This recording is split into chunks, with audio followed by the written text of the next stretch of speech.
मैं महेंद्र यादव सेवा group of education Shampur के यूट्यूब चैनल पर आपका हार्दिक अभिनंदन है।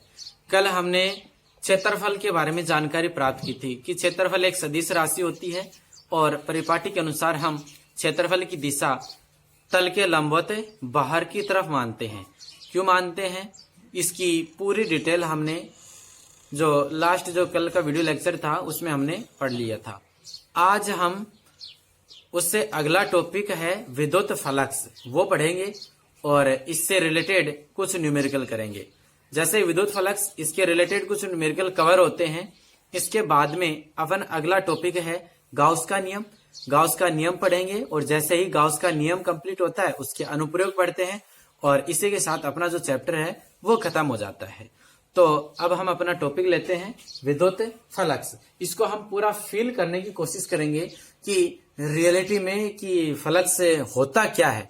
आप लगातार वीडियो को देखते रहें, आपको पूरा फील होगा कि फ्लक्स क्या होता है। विद्युत फ्लक्स,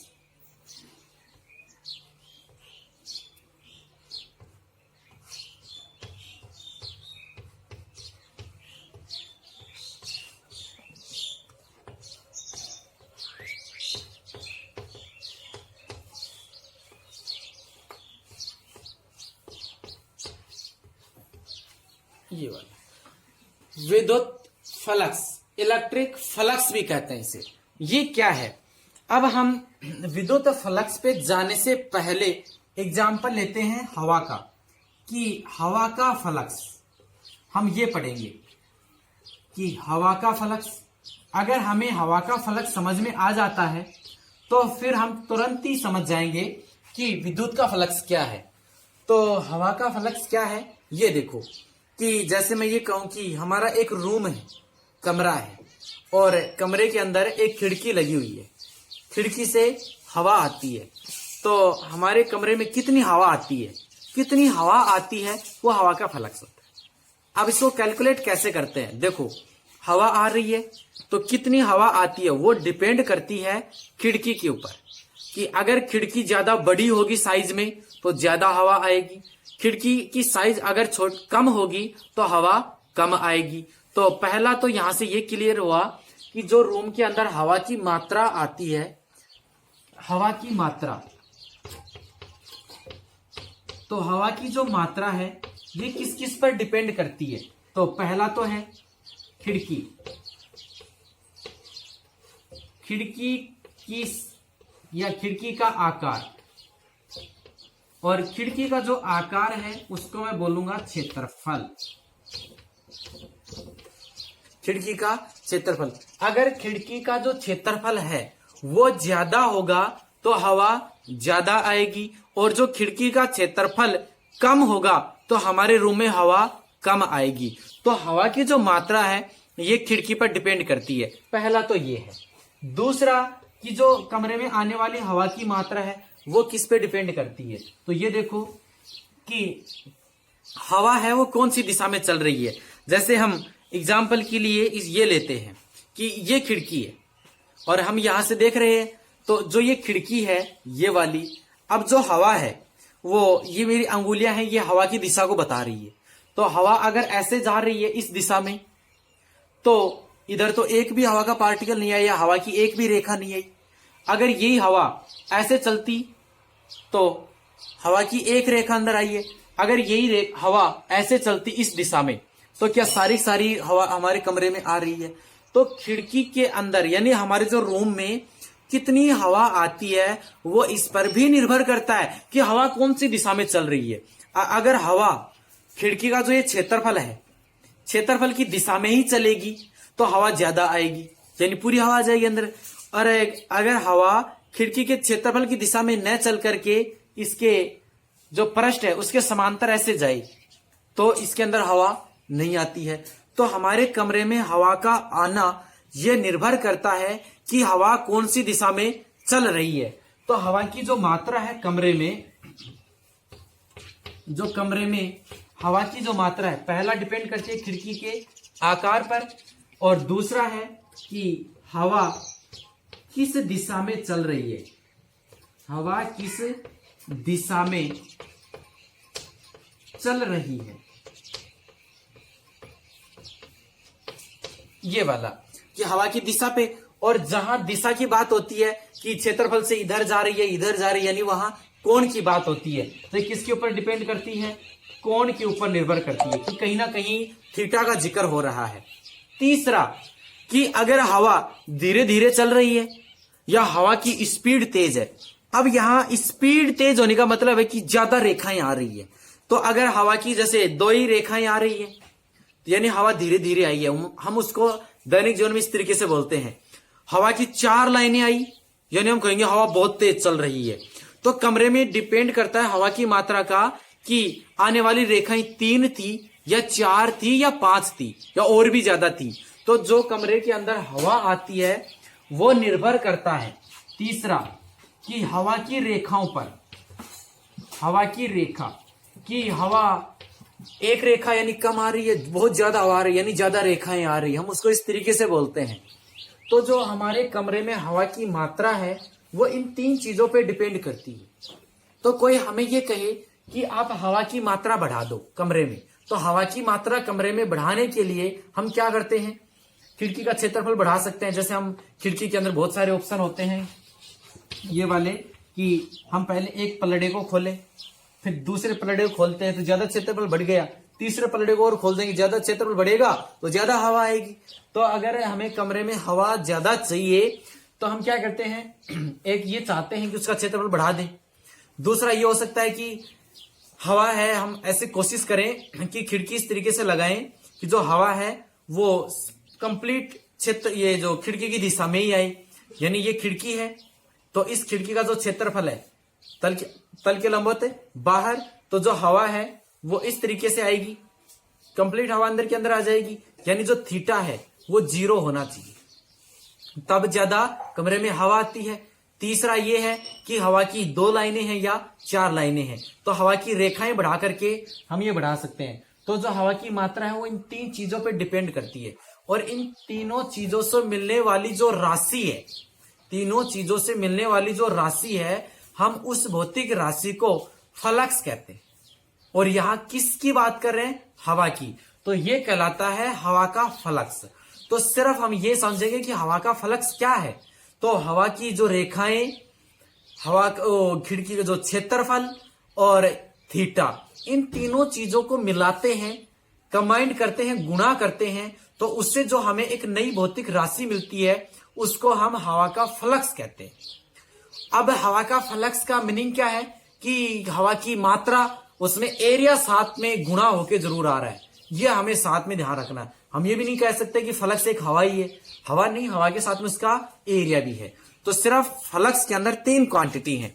यही चीज हम सेम अप्लाई करते हैं विद्युत के ऊपर कि अगर हम हवा की जगह विद्युत ले ले और विद्युत क्षेत्र रेखाएं, तो वो विद्युत का फ्लक्स बन जाता है। तो हम विद्युत का फ्लक्स है इसको कैसे डिफाइन करें? सिमिलर है, इसके लिए भी हम देखते हैं कि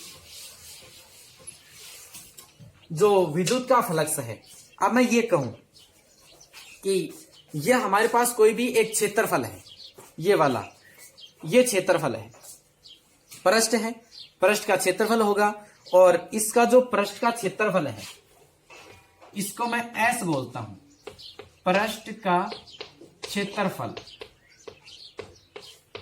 एस है, ये इसका क्षेत्रफल है। इस पृष्ठ के क्षेत्रफल की दिशा किधर होगी? तो मैं यहां खड़ा हूं तो मेरे लिए ये वाला पृष्ठ मुझे दिख रहा है, तो ये दिशा बाहर की तरफ है। तो फिलहाल इस पृष्ठ की दिशा तल के लंबवत बाहर की तरफ है। और इधर वाले के लिए मैं कौन सा कैप यूज करते हैं? एन कैप हम लगाते हैं। इसके बाद ये देखो कि अगर इसका एरिया, क्षेत्रफल इतना सा दे रखा है और मैं देखता हूं कि इससे टोटल लाइनें गुजर रही हैं, ऐसे लाइनें देखो, जो मेरे अंगुलियां हैं ये विद्युत क्षेत्र रेखाओं को बताती हैं। तो विद्युत क्षेत्र रेखाएं हैं। अब मैं यहां देखता हूं तो इससे सिर्फ 2 रेखाएं गुजर रही हैं, बाकी जो इधर वाली एक ये इधर साइड से निकल गई है और एक ये इधर से आ गई, ये इस एरिया से नहीं है। तो इस एरिया से कितनी लाइनें गुजरी हैं विद्युत क्षेत्र रेखाएं? 2 क्षेत्र रेखाएं आई हैं। और हम ये चाहते हैं कि ज्यादा क्षेत्र रेखाएं आए, तो हम इसका क्या बढ़ाना चाहते हैं, क्षेत्रफल। अगर इसका क्षेत्रफल ज्यादा साइज का होता तो क्या चारों के चारों अंगुलियां है वो अंदर इंटर कर जाती, यानी 4 रेखाएं इंटर कर जाती। तो इसका जो पृष्ठ का क्षेत्रफल है वो ज्यादा होगा तो फ्लक्स ज्यादा होगा, यानी जो फ्लक्स है वो किसके ऊपर डिपेंड करता है, एस पर। आगे कि जो लाइनें हैं कि अगर इसके अंदर देखो मेरे पास 4 लाइनें हैं तो 4 लाइनें आएंगी, तो ज्यादा विद्युत क्षेत्र रेखा इंटर कर रही हैं तो फ्लक्स बढ़ेगा। एक हो सकता है कि 2 लाइनें हैं तो ये लाइनें हैं, तो विद्युत क्षेत्र रेखाएं जिसको हम ई से लिखते हैं, तो एक बन गया है ई। दूसरा क्षेत्र रेखाओं की दिशा, कि जो इसकी जो क्षेत्रफल की दिशा है वो तो इधर है। अब ये देखो ये जो रेखाएं हैं वो ऐसे जा रही है, ऐसे, तो रेखाएं तो गई हैं इधर और क्षेत्रफल की दिशा तल के लंबवत इधर, तो कितना डिग्री का कोण बन रहा है, 90 डिग्री का। तो जब थीटा का मान 90 डिग्री होता है और ये थीटा किसके बीच में है, क्षेत्रफल एस और रेखाएं जा रही हैं ई, उनके बीच का एंगल है एस व ई के मध्य का कोण ई। ऐसे गई क्षेत्रफल इधर, तो थीटा कितना हुआ, 90 डिग्री। और जब थीटा 90 है तो क्या इधर कोई रेखाएं आई है, यानी कोई हवा नहीं आई, कोई विद्युत क्षेत्र रेखाएं नहीं आई, तो रेखाएं नहीं आई तो कमरे में कोई मात्रा ही नहीं हुई, मात्रा यानी कोई फ्लक्स नहीं आया। तो जो फ्लक्स बन रही है क्वांटिटी वो थीटा पर निर्भर करती है। तो जब थीटा 90 होता है तो जो हमें फ्लक्स दिखता है वो फ्लक्स कितना दिखा, 0। दूसरा थीटा अगर मैं थोड़ा सा बढ़ा दूं, रेखाएं ऐसे गई तो ये थीटा है, तो एक लाइन गुजर रही है और थीटा बढ़ता है, तो कितनी लाइनें आ गई अंदर, 2 लाइनें, और थीटा बढ़ेगा, कितनी लाइनें आ गई, 3 और बढ़ेगा, कितनी लाइन इंटर कर रही है, 4 लाइनें। तो देखो क्षेत्रफल की दिशा तल के लंबवत बाहर और लाइनें भी इधर आ रही हैं, तो क्षेत्रफल भी इधर और ये लाइनें हैं विद्युत क्षेत्र रेखाएं वो भी इधर आ रही है, तो थीटा का मान कितना होगा, 0 डिग्री। यानी जब थीटा की वैल्यू कितनी होती है, 0, तो जो फ्लक्स होता है क्या वो ज्यादा से ज्यादा मिल रहा है हमें क्वांटिटी और अधिकतम मिलेगा। और अब यहां पर ये देखो कि थीटा के लिए अकेला थीटा काम नहीं कर सकता, इसको त्रिकोणमितीय फलन के रूप में लिखते हैं कि फिर यहाँ थीटा, ये साइन थीटा लिखें या कोस थीटा लिखें या टेन थीटा लिखें। तो यहाँ देखो अगर हम साइन थीटा यूज कर ले तो जब थीटा 0 होता है तो फ्लक्स क्या मिलता है हमें, मैक्सिमम। अगर हम साइन यूज करेंगे तो साइन 0 की वैल्यू कितनी आ जाती है, 0। और जबकि हमें चाहिए क्या, अधिकतम, कुछ ना कुछ वैल्यू चाहिए, तो हम यहाँ पर साइन वाला फंक्शन काम नहीं ले सकते, तो फिर कौन सा फंक्शन काम ले, कोस। तो कोस के लिए देखो ये कोस हो गया, कोस में अगर मैं 0 रखता हूं तो कोस 0 का मान मैक्सिमम कितना होता है, 1। यानी क्या हमें मैक्सिमम वैल्यू मिल रही है, यानी अधिकतम मिला है। और 90 के ऊपर क्या मिलता है, 0। तो कोस के अंदर अगर हम 90 लिख दे तो कोस 90 कितना बनेगा, 0। तो फ्लक्स कितना हो गया, 0। तो हमें जो यहाँ लेना है, एक टेन थीटा भी हो सकता है, लेकिन टेन 0 का मान कितना होता है, 0 होता है। और यहाँ क्या चाहिए हमें, अधिकतम, तो यहाँ टेन भी वैलिड नहीं है। तो यहाँ पर कौन सा ट्रिग्नोमेट्री, ऐसे आप सेक कोसेक को भी चेक कर सकते हो, तो यहाँ पर कोस वाला वैलिड होगा। तो एक तो पृष्ठ का क्षेत्रफल एस, कितनी रेखाएं आती हैं, कितना विद्युत क्षेत्र ई, और साथ में एक एंगल कौन सा बन रहा है, कोस थीटा। क्षेत्रफल, विद्युत क्षेत्र रेखाएं या विद्युत क्षेत्र, और क्षेत्रफल और विद्युत क्षेत्र के मध्य का कोण थीटा, कोस थीटा। इन तीनों राशियों से मिलने से एक नई भौतिक राशि मिलकर भौतिक राशि बनती है, उसको ही क्या कहते हैं, विद्युत फ्लक्स। क्योंकि यहाँ विद्युत आ गया है तो विद्युत फ्लक्स, यहाँ हवा होती तो हवा का फ्लक्स, यहाँ पानी की मात्रा होती तो पानी की रेखा या पानी की धारा होती तो पानी का फ्लक्स। तो यहाँ विद्युत क्षेत्र आया है तो इसको हम क्या बोल देंगे, विद्युत फ्लक्स।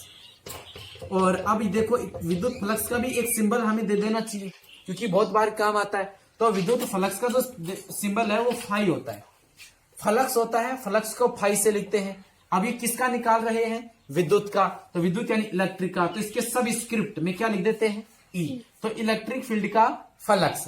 अगर हमें यहाँ हवा का निकालना होता तो यहाँ पर क्या जाता, हवा, तो हवा का फ्लक्स, और यहाँ भी क्या लिखा जाता, हवा की मात्रा के लिए जो भी सिंबल होता। लेकिन हम यहाँ विद्युत क्षेत्र का फ्लक्स निकालते हैं तो फाई ई बराबर कितना हो जाएगा, एस ई कोस थीटा हो जाएगा।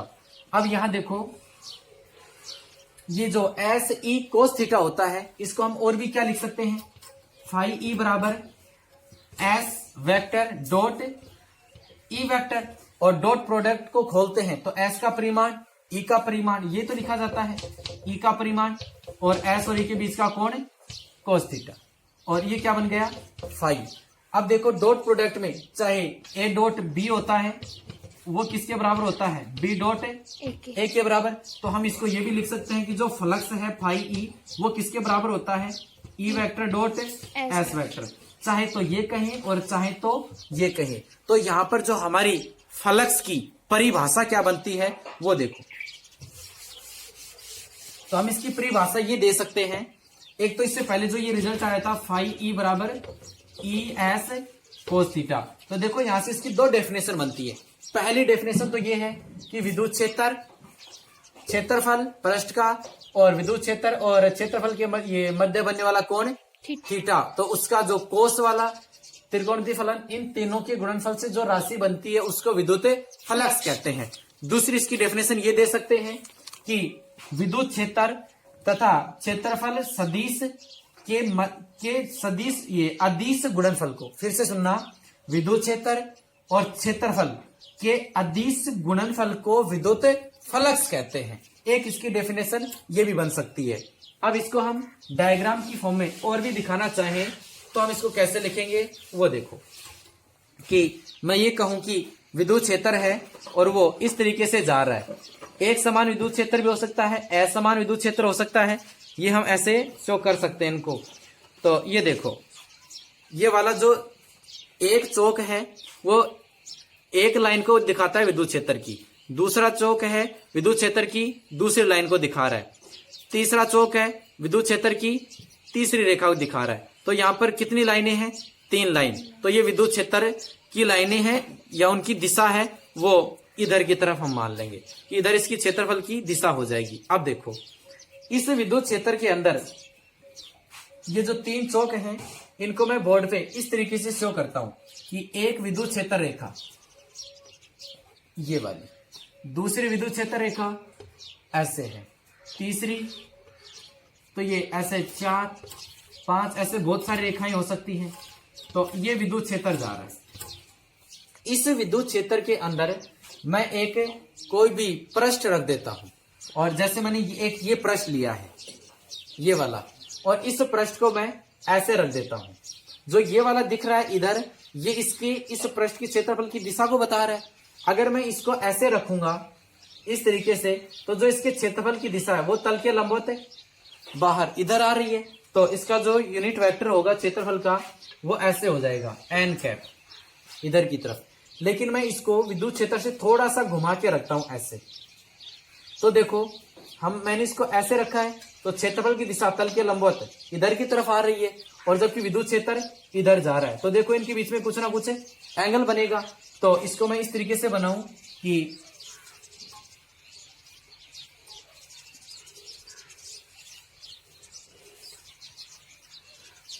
ये वाला है, इसको मैंने ऐसे रखा है, और ये जो ऐसे विद्युत क्षेत्र जा रहा है तो इसके सेंटर से और जो क्षेत्रफल की दिशा है वो इधर हो जाएगी एन कैप, और जो इसका क्षेत्रफल है कंप्लीट वो क्या हो जाएगा एस।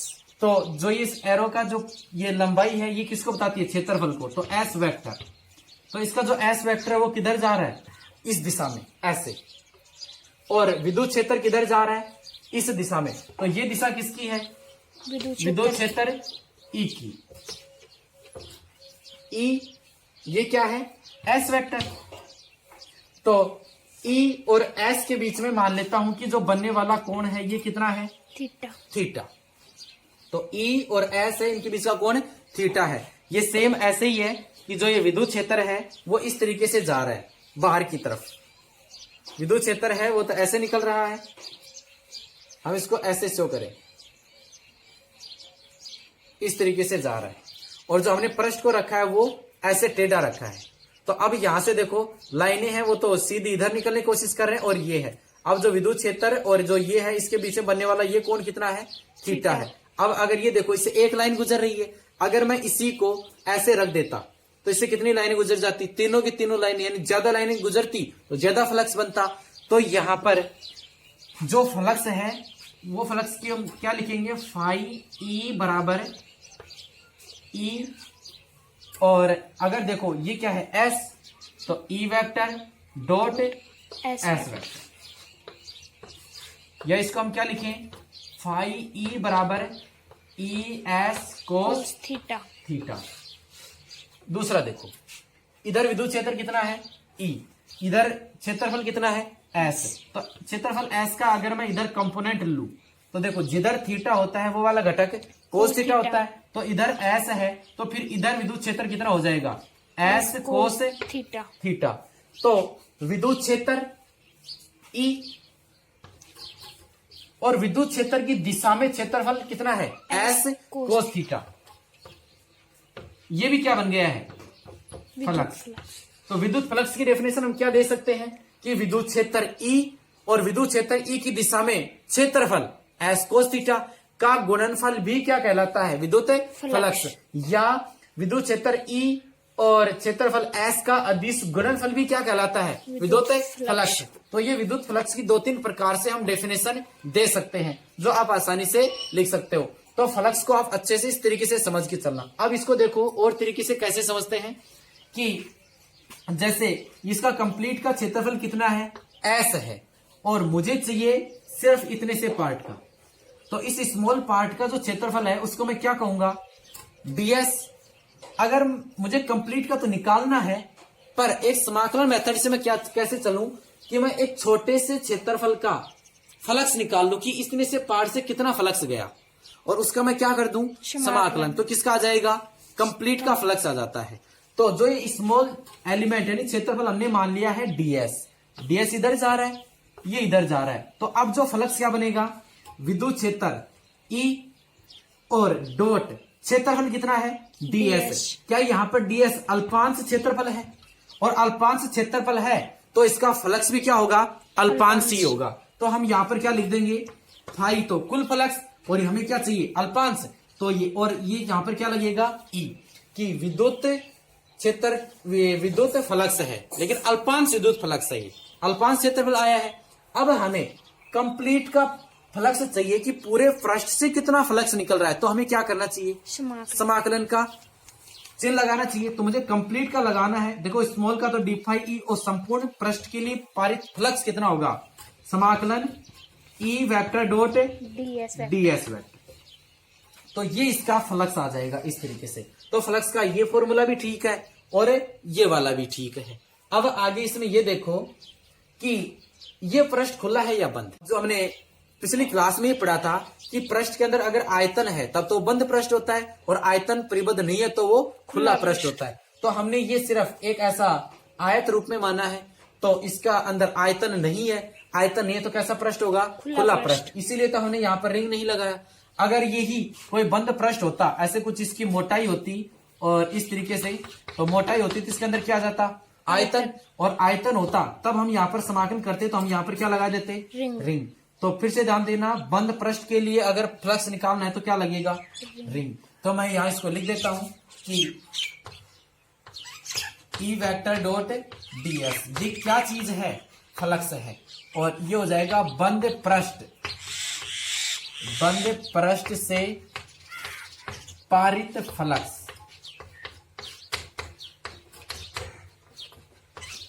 और अगर यहां रिंग नहीं लगे तो ये क्या आ जाएगा, ई वेक्टर डॉट डीएस, और इसको भी क्या लिखेंगे, फाई ई, और इसको हम ये कहेंगे कि खुले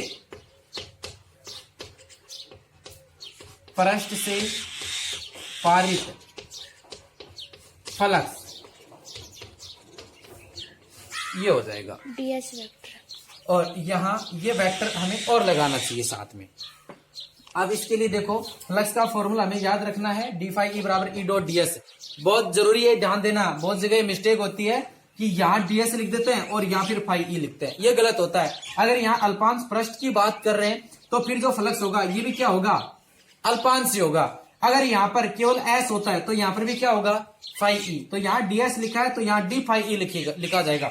अगर यहाँ डी को हम हटाना चाहते हैं तो फिर इधर क्या लगाना चाहिए, इंटीग्रेशन। अगर बंद पृष्ठ है तो रिंग लगा देंगे और बंद पृष्ठ नहीं होगा तो रिंग नहीं लगाएंगे। ये इसके लिए फ्लक्स होता है। अब फ्लक्स का मात्रक और इसके वी में सूत्र क्या होगा, ये देखो।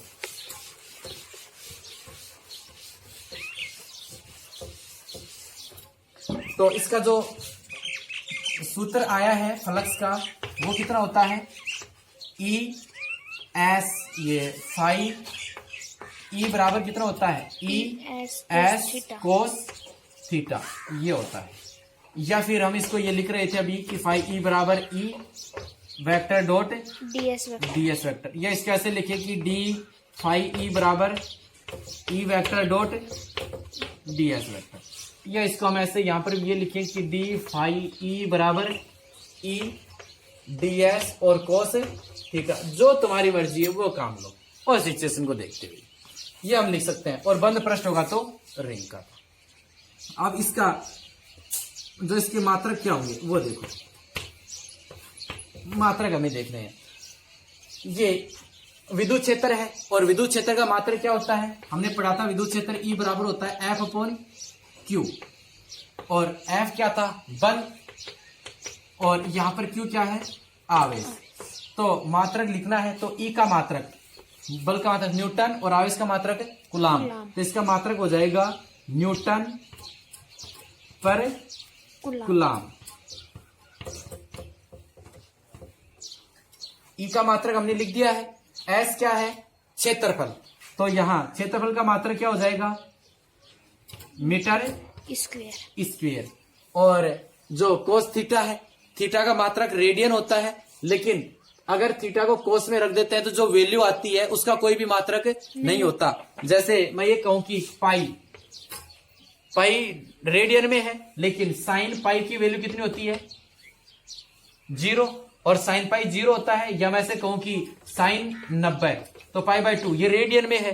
तो रेडियन तो है लेकिन साइन में रखते हैं तो साइन पाई/2 की वैल्यू कितनी आती है, 1 आती है। तो 1 का कोई मात्रक नहीं होता है। ऐसे ही आप ये मत कह देना कि थीटा आ गया तो इसका मात्रक रेडियन भी लिखेंगे, नहीं लिखा जाएगा। थीटा कोस के अंदर आ रहा है तो जब भी थीटा रखते हैं तो कोस जो बाहर वैल्यू बना करके देखता है वो एक संख्या होती है, उसका कोई मात्रक नहीं होता है। तो यहाँ पर इसका कोई मात्रक नहीं होगा। तो इसका जो फ्लक्स का मात्रक है न्यूटन पर कूलाम मीटर स्क्वायर हो जाएगा। इसको सिंबल के रूप में लिखें तो ये हो जाएगा न्यूटन और मीटर स्क्वायर पर कूलाम। या इसको ऐसे लिख लो कि newton metre square coulomb inverse. या हम इसके मात्रक यहां से बना सकते हैं। और भी देखो कि इसकी कोई मात्रक बन सकता है क्या।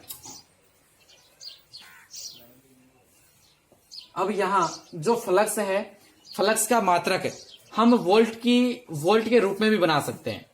और वोल्ट के रूप में इसका मात्रक अगर हम बनाना चाहें तो यहां से देखो,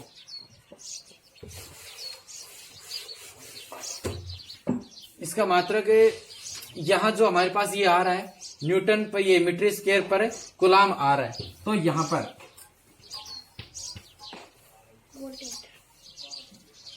इसका जो मात्रक है अगर हम इसको डायरेक्ट याद रखना चाहें तो इसका मात्रक होता है वोल्ट मीटर होता है।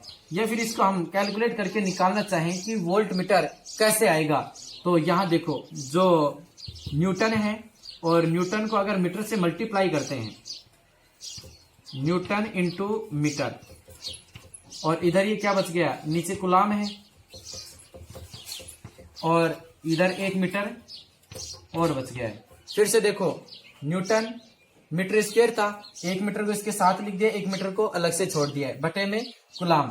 और जो कार्य होता है, कार्य क्या होता है, बल गुणा विस्थापन। और बल गुणा विस्थापन होता है, बल का मात्रक क्या होता है, न्यूटन, और विस्थापन का मात्रक क्या होता है, मीटर। तो न्यूटन मीटर ये क्या बन गया, एक वर्क, कार्य बन गया है। तो इसको मैं क्या लिख सकता हूं, कार्य। और यहाँ नीचे क्या है, कूलाम। कूलाम किसके लिए होता है, कार्य, आवेश के लिए होता है। और इधर क्या बन गया, मीटर। तो मीटर क्या होती है, एक दूरी की बात होती है। और ये किसके लिए चल रहा है, ये फ्लक्स के लिए चल रहा है। अब यहाँ कार्य, आवेश और दूरी, अगर हम कार्य में आवेश का भाग दे देते हैं तो वहां पर विभव बनता है। V बराबर हमने 10th क्लास में देखा था, V बराबर W/Q होता है। तो कार्य में अगर आवेश का भाग लगता है तो वहां पर क्या बनता है, विभव, और विभव का मात्रक क्या होता है? वोल्ट। तो यहाँ कार्य बटा आवेश है, इसका मात्रक होगा वो वोल्ट हो जाएगा, और दूरी का मात्रक कितना होता है? मीटर। तो इसको हम क्या लिख देंगे? वोल्टमीटर। तो फ्लक्स के दो मात्रक होते हैं SI पद्धति में, एक तो न्यूटन मीटर स्क्वायर पर कूलम, या दूसरा मात्रक हम बोल सकते हैं वोल्ट मीटर। दोनों ही वैलिड है। जैसी जरूरत हमें यहाँ भी ये भी दिख सकता है तो भी हम समझ जाएंगे फ्लक्स की वैल्यू है, अगर हमें ये दिखेगा तो भी हम समझ जाएंगे कि वो फ्लक्स की वैल्यू हमें दी हुई है। आगे हम फ्लक्स की वी में सूत्र लिखना चाहें, वी में सूत्र, तो फ्लक्स का वी में सूत्र क्या होगा? ये देखो, तो जो फ्लक्स है इसका जो वी में सूत्र है, यहां से हम निकालना चाहें, यहां से निकाल लेते हैं न्यूटन मीटर स्क्वायर पर कूलम से। तो न्यूटन क्या है? बल। तो बल का वी में सूत्र कितना होता है? mL/t-2, और कूलम आवेश है, इसका वी में सूत्र कितना होता है? A/t होता है, और मीटर स्क्वायर के लिए क्या लिख देंगे? L/2। फिर इसको आगे सिंपलीफाई करेंगे तो ये कितना बनेगा? L2, और ये कितना हो जाएगा? L3।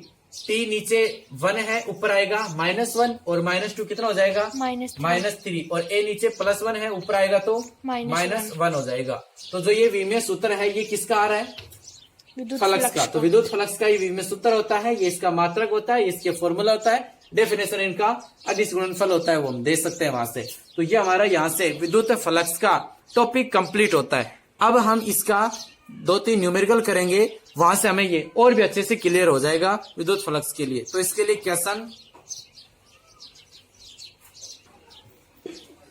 अपना जो क्वेश्चन है विद्युत फ्लक्स से रिलेटेड, कि विद्युत क्षेत्र E 200 I cap plus 300 J cap volt metre inverse में स्थित एक क्षेत्रफल सदिश S vector 5 × 10⁻³ J cap metre square से पारित विद्युत फ्लक्स का मान ज्ञात करो।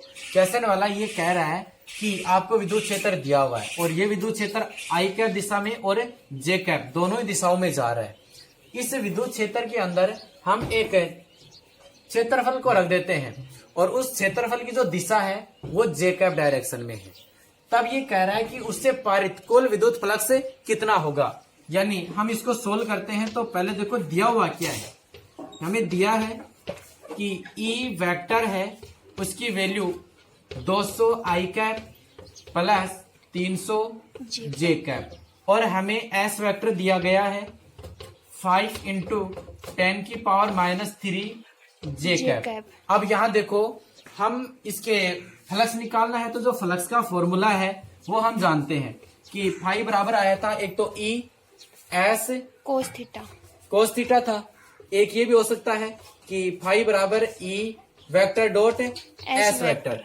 क्या इस क्वेश्चन में हमें थीटा दिख रहा है? क्या नहीं दिख रहा। देखो E वेक्टर है, E है वो भी वेक्टर फॉर्म में है, S है वो भी किस में है? वेक्टर फॉर्म में है। E और S दोनों ही वेक्टर फॉर्म में है, तो हम ये वेक्टर फॉर्म वाला ही ये लगा देते हैं। और ये हमें ध्यान रखना है कि E और S के डॉट प्रोडक्ट से जो फाई बन रहा है, ये कैसी राशि है? एक अदिश राशि है। तो विद्युत फ्लक्स एक अदिश राशि है, तो E को S के साथ डॉट प्रोडक्ट कर देते हैं। तो इसका फ्लक्स का सूत्र, विद्युत फ्लक्स का सूत्र, और विद्युत फ्लक्स का सूत्र क्या है? फाई बराबर E, इलेक्ट्रिक फील्ड का चाहिए हमें, तो फाई E बराबर E vector dot S vector, और यहाँ E वेक्टर और S वेक्टर की वैल्यू रख देते हैं। तो फाई E बराबर E वेक्टर की वैल्यू कितनी है? 200 I cap plus 300 J cap dot S vector की वैल्यू कितनी है? 5 × 10⁻³ J कैप। यहाँ डॉट प्रोडक्ट में होता क्या है कि I कैप को J कैप के साथ मल्टीप्लाई करते हैं तो 0 बनता है, और I को K के साथ करते हैं तो भी 0 बनता है, J को K के साथ करते हैं तो भी 0 बनता है। यानी डॉट प्रोडक्ट में I के साथ मल्टीप्लाई करते हैं तो ही हमें कुछ क्वांटिटी मिलती है, वरना वो 0 हो जाता है। तो यहाँ देखो I है, इधर ये क्या लिखा हुआ है? J कैप लिखा है, तो इधर I की टर्म नहीं है, इसलिए इसको हम क्या लिख सकते हैं कि 0 I कैप है ही नहीं, तो 200 I कैप, और इधर क्या है? 0 I कैप है। तो 200 को 0 से मल्टीप्लाई करेंगे तो कितना मिलेगा? 0 0। और आई कैप को आई कैप से मल्टीप्लाई करते हैं तब कितना मिलता है? 1 फिर आगे आ जाएगा प्लस जे कैप को जे कैप वाले से, तो जो हमें ये दिख रहा है ये जे कैप है, तो 300 को 5 × 10⁻³ से मल्टीप्लाई करेंगे तो ये कितना हो जाएगा? 5 × 15 और ये 10⁻2 और इधर ये कितना हो जाएगा? 10⁻³ और जे कैप को जे कैप से मल्टीप्लाई करते हैं तो कितना बनता है? 1 और कुछ टर्म है ही नहीं इसके अंदर। आगे देखो 5e विद्युत फ्लक्स, और विद्युत फ्लक्स का मात्रक क्या होता है? Volt meter. 5e equal to कितना हो जाएगा? ये 1 को 0 से करेंगे 0 0 का ऐड करेंगे जो नंबर है वो आ जाएगा संख्या, तो इंटू 10⁻⁻1 वोल्ट मीटर। या फिर इसका आगे और भी लिखना चाहें तो हम क्या लिख सकते हैं? 1.5 वोल्ट मीटर। ये इसका फ्लक्स हो जाएगा। तो सिर्फ हमने किया क्या इस क्वेश्चन में? ई हमें दिया हुआ था, एस हमें दिया हुआ है, तो ई को एस के साथ डॉट प्रोडक्ट कर दिया। डॉट प्रोडक्ट करने से आई को आई के साथ मल्टीप्लाई किया, आई 0 था तो क्वांटिटी 0 हो गई। जे को जे के साथ मल्टीप्लाई कर दिया तो जो हमें एक क्वांटिटी मिल गई है। तो ये फ्लक्स इसका 1.5 वोल्ट मीटर होगा। अगला क्वेश्चन है इसी का जस्ट आगे एग्जांपल नंबर 2.2 और ये उदाहरण है इसका 2.2। एक समान विद्युत क्षेत्र ई में एक बेलन इस प्रकार स्थित है कि इसकी जो विद्युत क्षेत्र के अनुदिश प्रदर्शित कीजिए कि बेलन से पारित कुल विद्युत फ्लक्स 0 है। तो क्वेश्चन क्या कह रहा है वो देखो। ये ऐसे कहता है कि एक बेलन है वो विद्युत क्षेत्र के अनुदिश रखा है, तो ये विद्युत क्षेत्र है इधर, ये दिया हुआ है, ये विद्युत क्षेत्र दिया हुआ है और इस विद्युत क्षेत्र के अंदर एक बेलन रखा हुआ है और ये कह रहा है कि जो बेलन की अक्ष है ये इसकी अक्ष हो जाएगी। ये अक्ष विद्युत क्षेत्र के अनुदिश है, तो विद्युत क्षेत्र भी इधर ही जा रहा है और जो ये बेलन की अक्ष है वो भी इधर ही जा रही है, तो ये बेलन की अक्ष है।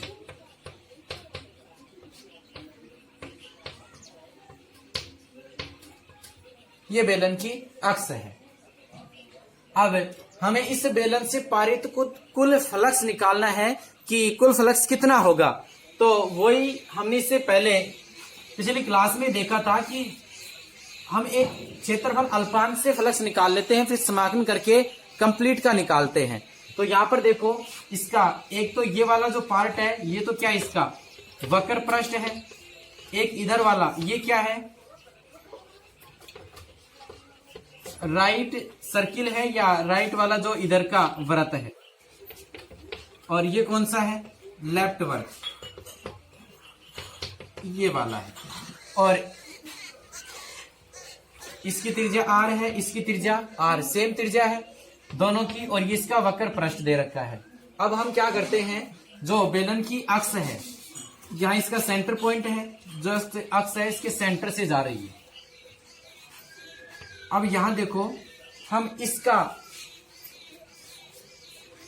जो लेफ्ट वृत्त है इससे पारित फ्लक्स निकाल लेंगे, फिर इधर वाले से पारित फ्लक्स निकाल लेंगे और फिर इसके वक्र पृष्ठ से पारित फ्लक्स निकाल लेंगे, और तीनों का जो फ्लक्स आएगा उसको हम ऐड कर देंगे, वो कुल फ्लक्स आ जाएगा। तो इसके लिए देखो हमें फ्लक्स निकालना है, तो फ्लक्स के लिए कितना होता है फाई बराबर ई एस कोस थीटा, यानी हमें क्षेत्रफल की जरूरत पड़ती है। तो यहाँ देखो इधर वाला जो क्षेत्रफल है तो इसकी दिशा तल के लंबवत बाहर, यानी हम इधर हैं तो इधर हो जाएगी एन कैप, और इसका कंप्लीट का जो क्षेत्रफल है वो S1 है, तो इसका स्मॉल एलिमेंट का क्षेत्रफल क्या मान लेंगे ds1। ऐसे ही देखो इधर वाले पार्ट का अल्पांश का क्षेत्रफल कितना मान लेते हैं S2, और ये कंप्लीट वृत्त का क्षेत्रफल कितना है S2, और इसकी दिशा तल के लंबवत है बाहर एन कैप हो जाएगा। ऐसे ही इसका जो वक्र पृष्ठ है इसकी दिशा तल के लंबवत बाहर एन कैप, और इस कंप्लीट क्षेत्रफल है वो इसका S3 है, तो अल्पांश का क्षेत्रफल कितना हो जाएगा ds3। अब हमें कुल फ्लक्स इसका निकालना है, तो हम ये कहें कि कुल फ्लक्स फाई ई बराबर किसके बराबर होगा, ये जो S1 पृष्ठ है इसका क्षेत्रफल से पारित flux E vector dot ds1 vector plus इस वाले से पारित flux E vector dot ds vector. ये क्वेश्चन में दिया है कि सब जगह ई सेम है, तो यहाँ भी ई तो यहाँ भी ई। इसका क्षेत्रफल क्या लिखेंगे, ds2, और ये s2 पृष्ठ के लिए है, प्लस इसके जो वक्र पृष्ठ का क्षेत्रफल तो s3 और विद्युत क्षेत्र E और अल्पांश क्षेत्रफल कितना हो जाएगा, ds3। अब यहां देखो E और ds1, S1 के लिए विद्युत क्षेत्र किधर जा रहा है, इस दिशा में, क्षेत्रफल किधर है, इस दिशा में, तो इसके लिए हमें थीटा कितना लेना पड़ेगा, 180 डिग्री। ध्यान दो क्षेत्रफल इधर है और थीटा ये E किधर जा रहा है, इस दिशा में, थीटा 180 हो जाएगा। S2 के लिए देखो क्षेत्रफल की दिशा भी इधर है और विद्युत क्षेत्र भी इधर ही जा रहा है E, तो थीटा कितना होगा इसके लिए, 0। तो हम यहाँ पर इसमें थीटा कितना यूज करेंगे, 0। जो तीसरा है वक्र पृष्ठ, विद्युत क्षेत्र इधर जा रहा है और क्षेत्रफल की दिशा तल के लंबवत है बाहर, तो इसके लिए थीटा कितना हो जाएगा, 90 डिग्री। तो हम इसके लिए थीटा यहाँ पर कितना यूज करेंगे, 90 डिग्री। 90 डिग्री। अब इसको आगे हम सोल्व कर लेते हैं।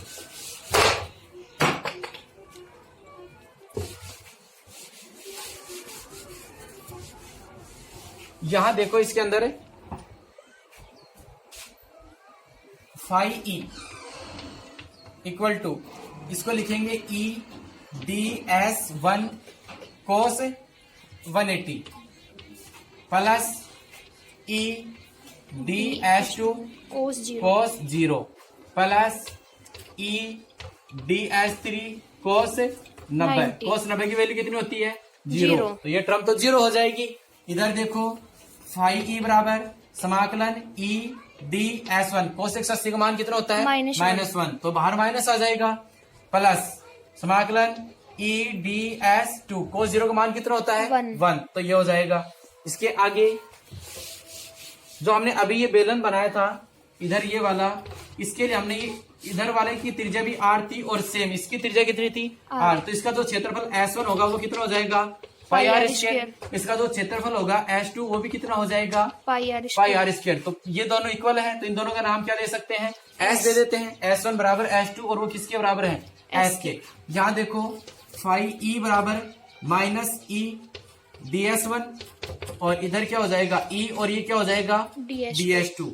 आगे और सोल्व करते हैं, माइनस का E DS1 का समान करेंगे तो क्या बनेगा, S1 प्लस E DS छोटे से अल्पांश का कंप्लीट का करेंगे कितना हो जाएगा, S2। और ये हमें पता है कि जो बेलन है वो एक समान है, तो इसका जो S1 है और S2 है वो एक दूसरे के बराबर है, तो इसको हम क्या लिख देते हैं, S। तो यहाँ से फाई ई बराबर कितना हो जाएगा, माइनस का ई एस प्लस का ई एस, एक माइनस का एक प्लस का दोनों क्या हो जाएंगे, कैंसिल, तो फाई ई कितना हो जाएगा, 0। अतः हम कहेंगे कि बेलन से पारित कुल विद्युत फ्लक्स का मान कितना होगा, 0। ये इसका आंसर होगा। बाकी न्यूमेरिकल अगली क्लास में करेंगे। Thank you.